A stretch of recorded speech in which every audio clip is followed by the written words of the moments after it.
Let's talk about the top story of this hour. The University Grants Commission is in the eye of a storm. UGC's new guidelines to prevent caste-based discrimination in colleges and universities have triggered an uproar among upper caste communities. They claim the new rules are exclusionary. The row has spread from streets to Supreme Court. A plea has been filed before the top court against the newly enacted regulations. The political ramifications have also been witnessed, with centre facing criticism from including the BJP itself, some upper caste leaders expressing displeasure, and few local leaders even resigning from party posts have given their ultimatum to the government. Now aimed at eliminating caste-based discrimination and ensuring equal treatment of all students and staffs in colleges and universities, the new regulation defined caste-based discrimination as any unfair treatment of an individual solely because of their caste or tribe. Now protesting against these regulations, upper caste students have alleged the rules are one-sided and in the name of preventing discrimination could in fact promote reverse bias against them. Sample the reactions. मैं सरकार से ही कहना चाहता हूँ, अमित शाह, नरेंद्र मोदी जी से कहना चाहता हूँ कि इस काला कानून को वापस लें, अन्यथा गद्दी छोड़े या अन्यथा गद्दी छोड़े, खुलकर विरोध किया जाएगा। हमारी सरकार से यही गुजारिश है, इस कानून को या तो वापस ले या तो इसमें संशोधन करे। जो समिति बनी है उसमें सभी वर्गों को जगह दिया जाए। ये सौर समाज इतना बेवकूफ नहीं है कि बार बार इनको जिताएंगे और इनको गद्दी पर हम लोग बैठाएंगे, ये लोग बाद में हम ही लोग को चल के हम ही लोग के ऊपर लाठी चलाएंगे। इस बार यूडीसी बिल वापस लेंगे, वरना ये हम लोग 2 महीने 3 महीने 1 साल तक यही धरने बैठे रह जाएगा। अगर मोदी और अमित शाह के द्वारा अगर इस कानून को वापस नहीं लिया गया, ये दूध में मक्खी की तरह निकाल दिया जाएगा। किसी को उत्पीड़न होने नहीं दिया जाए, कोई भेदभाव नहीं होगा, कोई डिस्क्रिमिनेशन के नाम पे किसी को भी मिसयूज करने का अधिकार नहीं रहेगा। इसमें यूजीसी हो, भारत सरकार हो या राज्य सरकार हो, इसकी दायित्व रहेगी। मैं आश्वस्त करता हूँ, उसको जो व्यवस्था हुई है, भारत की कुछ भी व्यवस्था हो, संविधान की परिधि के अंदर होगा। और ये जो विषय आई है, ये तो सुप्रीम कोर्ट की निगरानी में व्यवस्था है। इसमें आश्वस्त मैं फील करना चाहता हूँ, कोई भी किसी के ऊपर भी अत्याचार या किसी को भी भेदभाव नहीं किया जाएगा। प्यारे साथियों, अभी यूजीसी के नए नियम आए हैं, बड़ी चर्चा हो रही है, बड़ा विरोध हो रहा है, और मैं आपको स्पष्ट कहना चाहता हूं, वही विरोध कर रहा है जो जाति के आधार पर SC, ST, OBC के बच्चों का शोषण करने का काम करता है, उनको अपमानित करने का काम करता है। इससे किसी को दिक्कत नहीं है, सिवाय द्रोणाचार्य के जो एकलव्य का अंगूठा काटना चाहता है। उसके अलावा यूजीसी के नए नियमों में से किसी को दिक्कत नहीं है।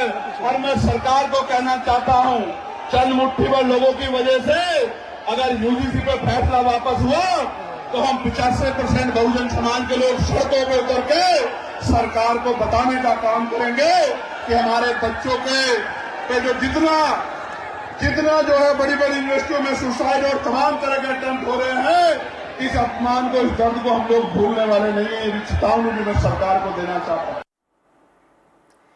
Now, while there is so much outrage, let's talk about why was UGC asked to overhaul its 2012 guidelines to 2026 that has sparked this whole outrage. The first case is of Rohit Vemula. We all remember 26-year-old Dalit student. He was a PhD student. He died by suicide in 2016 in Telangana.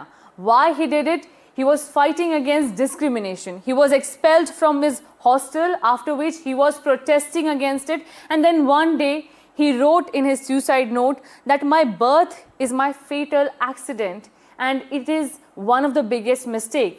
He was telling about the caste-based discrimination that he faced in his hostel, in his university in Telangana, after which there was a demand to overhaul and stern laws were required to stop this. The second case that we have and the UGC has depended on is the Payal Tarvi case of 2019. 26-year-old doctor from scheduled tribe. She faced harassment. She died by suicide in Mumbai in 2019, and she faced, in her note as well, she said that she faced caste-based bullying and harassment. 3 senior doctors from the same hospital were charged with harassing her, bullying her, just because she was from the scheduled tribe.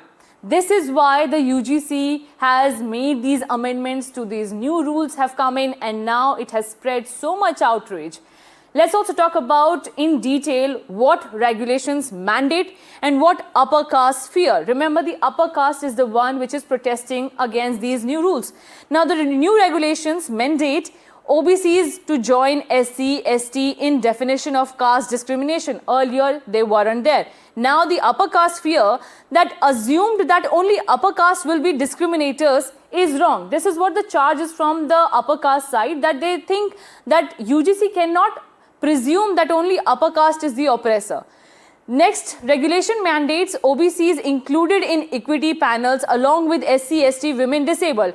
But upper caste argue why no upper caste representation in equity committee. This is the committee which will hear all these pleas when one person from the lower caste will go and complain. This is the committee which will hear the panel. Now, the regulations mandate that section on fine punishment for false complaints are done away with. There is no fear of punishment for false complaint. This will lead to witch hunt, and that's why the upper caste is protesting. They say that it will be misused. The law will be misused. Now, the regulations maintain, the next part of it is that why there is fear that this will be misused. The UGC says that these laws can't be misused. The government has come in forward and said that these laws can't be misused. There will be a institution head which will oversee the hearing, the action that will be taken at least in a time-bound manner. In a month, it will be decided, and then only the action will proceed. But the debate continues, and we will continue to track it. Shifting our focus now to pre-budget all-party meeting. A political face-off erupted over the government's all-party meet ahead of the budget session in Parliament. The opposition has hit out at the central government over transparency, and Union Parliamentary Affairs Minister Kiran Rijiju has hit back. CPM MP John Brittas has called out the government over a lack of transparency over Parliament agendas. He also said that the opposition cannot be blamed for the continuous disruption in Parliament. But Union Minister has said that opposition is saying that they got ample time and opportunities for an SIR debate in Parliament. Still, they are crying foul over the Parliament amendments and the laws that were passed. Now, Union Minister Kiran Rijiju also said that it was the government's responsibility to raise issues of the public. Meanwhile, Congress is also slated to hold budget session strategy meet, and the protest is not going to be suffice anytime now. We will be seeing a massive showdown in the parliamentary session as well in the budget session. And let's talk about the issues that will be raised by the opposition. The first is the Manrega storm that will mar the parliamentary proceedings. The VBG Ramji bill that was passed, and in place of Manrega, that has the Congress saying that this is the misuse of the power that the centre has done. Without hearing the opposition, they have passed the bill, and now it is VBG Ramji bill. The second option that can be raised, and the second issue, is the misuse of central agencies by government. And remember, just recently, ED has raided TMC's office, the IPAC office in West Bengal. That will again become an issue with the TMC protesting inside the parliament against the proceedings of the central agency.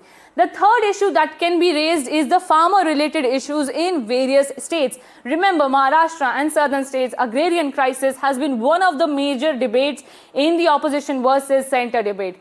The fourth option that the opposition has is that no agenda by the government for the session has been informed so far. This is as per sources and the reactions that are coming in from the opposition ranks, that these are the collective agendas of the opposition that they will raise in the upcoming budget session. Sample the reactions. इस तारीख यानी कि कल आदरणीय राष्ट्रपति जी का अभिभाषण से शुरू होगी। Joint session of the parliament कल 11 बजे तय किया गया है, और 29 तारीख को इकोनॉमिक सर्वे पेश किया जाएगा, और 1 तारीख जो तय किया गया है नरेंद्र मोदी जी का सरकार आने के बाद 1 फरवरी को आम बजट पेश किया जाएगा। Once the law is before the nation, we have to follow it. once a bill is placed in the House, passed by the Parliament, becomes an act, and in the process of implementation, we can reverse the gear and bring back and go back to the past. It cannot happen. And moreover, members are free to raise the issue, but we have to follow the constitutionalities, rules, regulations, and conventions of the House. आर्थिक नीति के बारे में इतना ही कह सकता हूं कि रुपया लोएस्ट 92 रुपीस पहुंच गया है। मुझे प्रधानमंत्री जी को याद दिलाने की जरूरत नहीं है कि जैसे जैसे रुपया गिरता है वैसे वैसे देश की साख गिरती है। अब मुझे तो प्रधानमंत्री जी आपकी उम्र नहीं मालूम। फिर लगातार यूएस का जो सैंक्शन है, रशियन ऑयल का मसला है, जिस तरीके से पोल्यूशन का सबसे भयानक स्वरूप हम लोगों ने देखा है दिल्ली में और जगहों पे, ये मुद्दा भी हम उठाएंगे। ये foreign policy, labour codes, central state relations, environment issues, so there is a near consensus है अपोजिशन पार्टीज का बीच में, तो कंसेंसस है। मतलब ये 6-7 इम्पोर्टेंट इश्यूज ये स्ट्रक्चर्ड डिस्कशंस में आना पड़ेगा। लेकिन गवर्नमेंट का स्टैंड है, देखो मोशन ऑफ थैंक्स का डिस्कशन हो रहा है, उसका अंदर आप डालिए, ये नहीं चलेगा। ये मोशन ऑफ थैंक्स का डिस्कशन मतलब क्या है? Prime minister will come and लंबा रिप्लाई दे देगा। वो रिप्लाई तो जवाहरलाल नेहरू के ऊपर होगा, ये मुद्दा के ऊपर नहीं होगा। इसलिए हमको ये रूल के वजह से ये सारा मुद्दे पे डिस्कशन होना है। अभी क्या हो रहा है? ये काली लिफाफा हमको दिया है, इसमें कोई ब्लैंक पेपर भी नहीं है। हमने प्रोटेस्ट किया है। अभी क्या है? आप सीरियस है तो बता दे, ये क्या है, आपका एजेंडा क्या है? Let the whole nation knows about it. ये गवर्नमेंट का ये तरीका है, ये सस्पेंस टर्निंग बिजनेस है।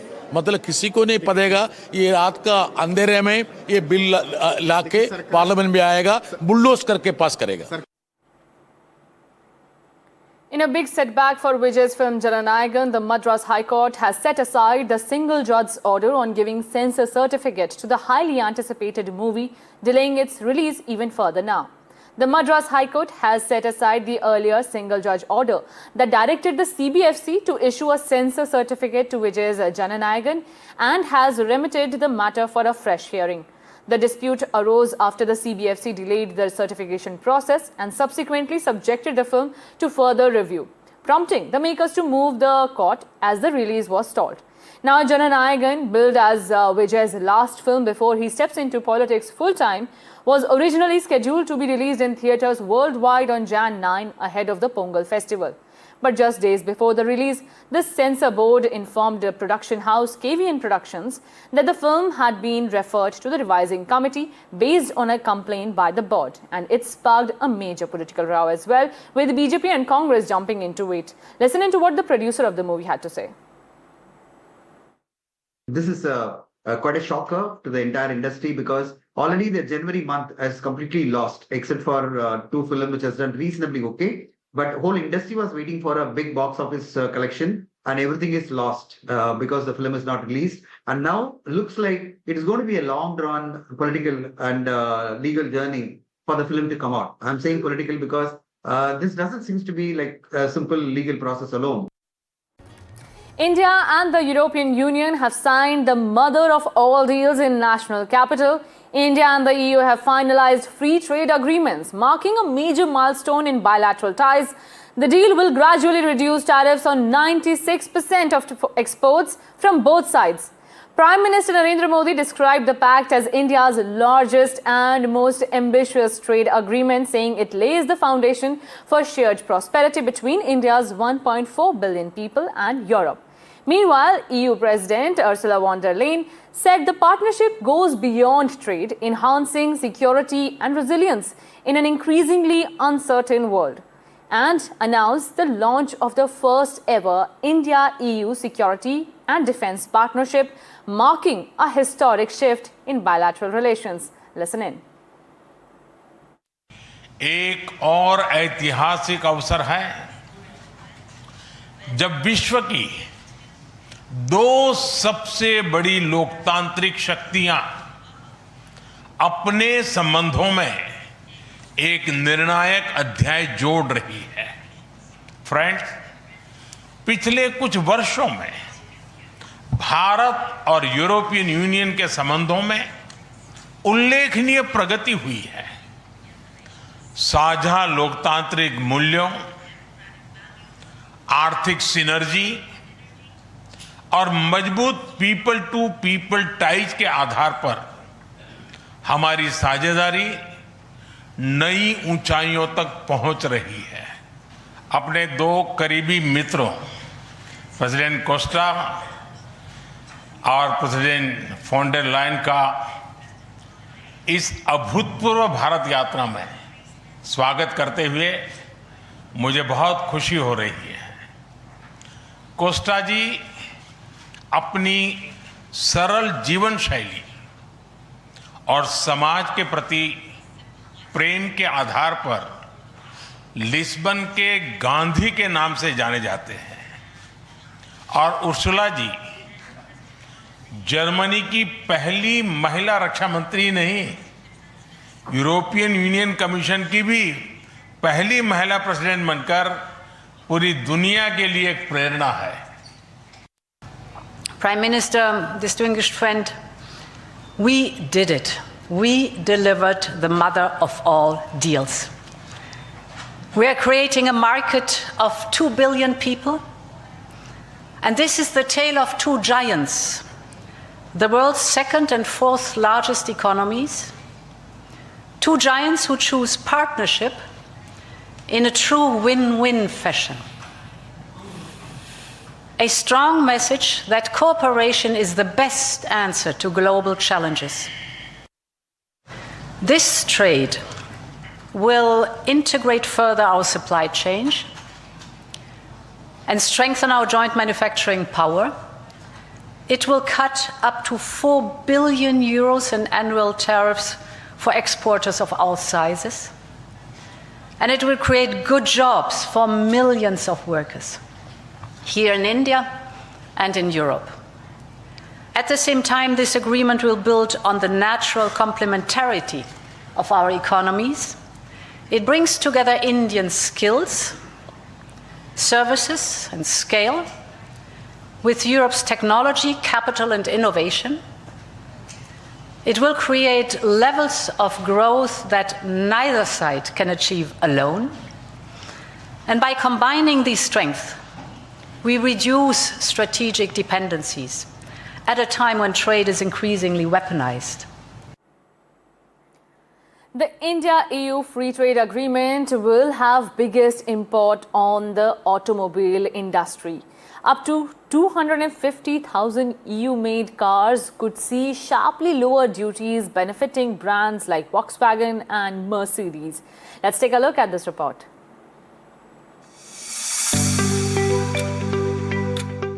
India and European Union have signed a free trade agreement which could decide how expensive your European cars are going to be in the future. This is not an overnight price cut story, but the biggest opening India has offered to foreign car makers.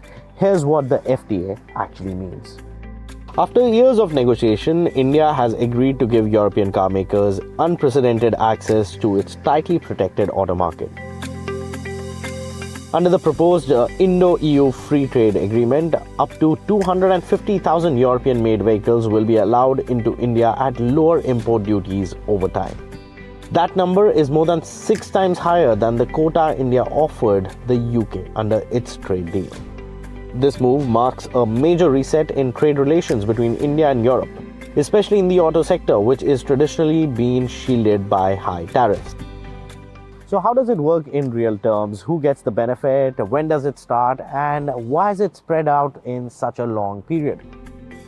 Of the 250,000 vehicles allowed under reduced duties, around 160,000 are internal combustion engine cars. Their import duties will gradually fall, reaching as low as 10% within 5 years. The starting duty inside the quota will be around 30%. much lower than today's rate of up to 110%. For electric vehicles, the story is slower. About 90,000 European EVs will qualify, but duty cuts will begin only after 10 years. This delay is designed to protect India's growing domestic EV industry. Even outside the quota, India has agreed to reduce import duties on European petrol and diesel cars to around 30 to 35% over a decade. This deal isn't one-sided, it's about access and leverage on both sides. European automakers like Volkswagen Group, Mercedes-Benz, Stellantis and Renault stand to benefit the most, especially for premium and performance models. The agreement also allows European brands to export up to 75,000 cars a year as completely knocked down kits for assembly in India, with duties cut to 8.25%. Import duties on car parts will drop to zero, strengthening India's auto component export ecosystem. In return, the EU will offer Indian automakers including Mahindra, Tata Motors and Maruti Suzuki import concessions covering up to 625,000 vehicles, with Indian-made EV duties in Europe being phased out over time. So should the buyers expect cheaper European cars really soon? The short answer is not really. The fine print matters. The FTA is expected to come into effect only by mid-2028 after legal and regulatory approvals. Add to that, rupee depreciation against the euro and duty savings could be offset in short term. This agreement is less about instant discount and more about long-term access, investment and manufacturing strategy. For India, it opens export doors. For Europe, it unlocks one of the world's fastest growing car markets, carefully and in stages. This trade pact won't change car prices overnight, but would quietly reshape the Indian auto market in the next 1 decade.